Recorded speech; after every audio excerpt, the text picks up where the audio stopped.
Okay, hi guys. So today I'd like to talk to you about how you can actually check your motors to make sure that the motors are working before you actually install it. Now, when you install your motor, here's your actual robot, right? So it has all the arms and all the components on it. Well, when you turn this one upside down, underneath here you have two motors here. One is driving the right side of your robot, the other one the left side. Now these motors are actually installed underneath the chassis, which means that if you have to take them apart and replace these motors, you're going to have to take all the gears out here, all the wheels, part of the chassis here to get to them. And this is also, this is a lot of problem, especially when you realize that it takes you about 20 to 25 minutes to do that. So in order to make sure that you're installing, the motors are actually working, and they are the correct motors. I'm going to go through, well, we actually made a little test, kind of a motor a test robot for you to check this out. Now, as far as the motors go, we have about, well, it's actually exactly three different type of motors for you. So first of all, you also may find in your box a motor that it looks like a motor, but it's a servo. It says on it on the servo. As I mentioned that in the lecture, you want to make sure that this does not go into the driving components or part of the driving of the robot here. This could be used for the arm, but not for the for driving it. You have now what we call the motor itself, the 300, the 360 motor. That's a continuous motor, and you can see it says in the back that it's a 360. So these are the two that goes in the back, or so it goes underneath the chassis to drive the robot. Now, in addition, so this is the older one. Remember I talked about the three-pronged ones? So this is the older one with the three prongs, and the new ones now that we have here is has two prongs on them, two pins in it. And then we'll talk about having that converter. So it converts the two-pronged one into a three-pronged one that goes into your controller, with the exception of port number 1 and port number 10. Okay, so the other have a little bit of a bigger one that gives you a little bit more torque. It's a 393 motor. Everything else is the same as far as the holes go and the arrangement, the orientation of the holes and the distances. So they all can be mounted on this one for you to check. The next thing that you have here, that what you have to be concerned about, is that there are two different types of screws.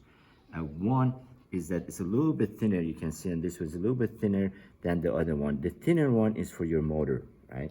So if I pick up the motor here and put the thin section or the thin screw in there, you can see how easily it turns in.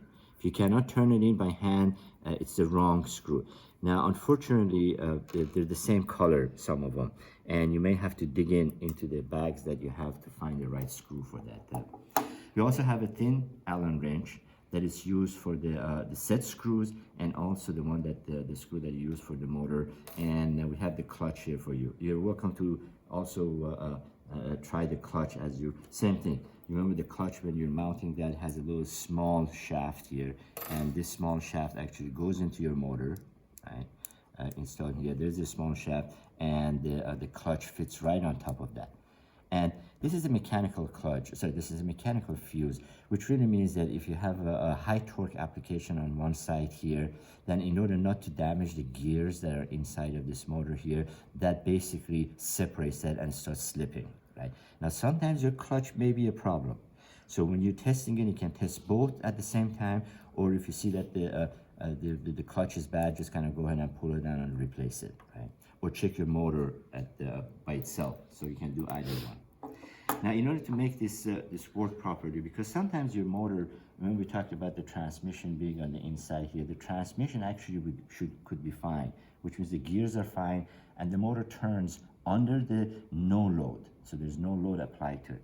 When you install it on your robot and put a load, because this robot is going to weigh about 2 kilograms, once you have a little bit even higher, sometimes between 2 and 2.5 kilograms. So once you have that, then of course, you find out that the motor doesn't work properly under the load. So in order to, again, make this test a little bit more realistic, I have a little basket in the front here. The robot itself, this one weighs about 1.7 kilogram, or about 1,700 grams. The actual robot you see on this side, this may take you up to about 2 kilograms or 2.5 kilograms.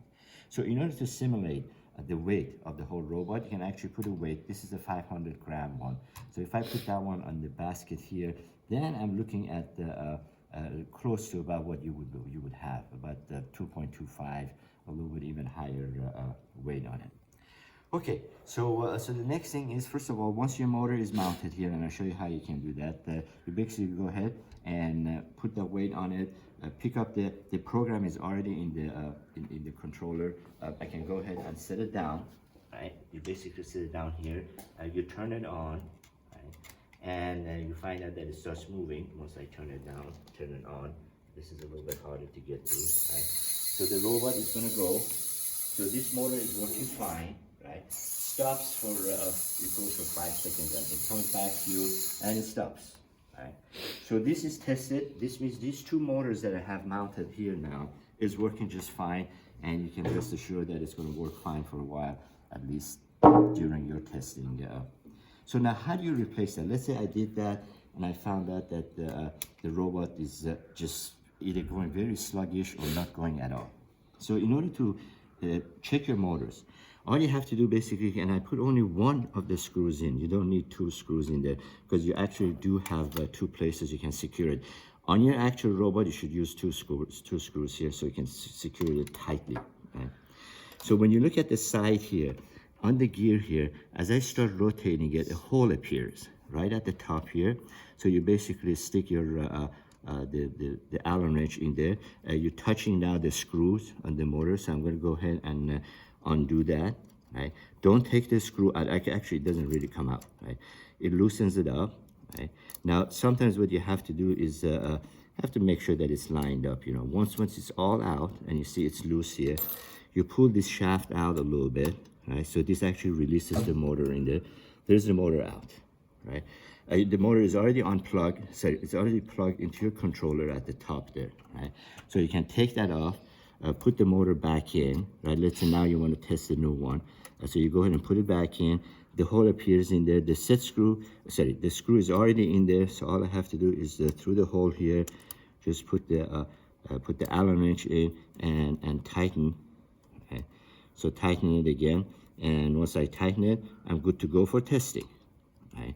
Now make sure, one of the things that you have to make sure is that as you tighten this, so first of all, make sure that it's fully tightened, right? Not too hard, or just kind of holding it in place here is fine. Now once it's tightened here, you make sure the shaft underneath here, kind of wiggle it so it goes into the motor, right? So it comes out here, and then you can push it in and it goes into the motor. So this way now everything is connected. Now before you run it, you go ahead and pick it up, and I can check it to make sure that everything is connected. Everything is connected, both wheels are rotating. So this is what you should do before you actually decide, before you start putting your motors in, right? You remember this is the 2 motors that go at the underneath here. Before you install this, you go ahead and run this check here. The person who's in the lab, you can set it up and run the check in there for you. So this way you don't have to worry about replacing it. Replacing it is going to be very time consuming, guys. Okay, so that hopefully that helps you with setting this up and making sure that the motors that you install in the chassis works. Okay, bye.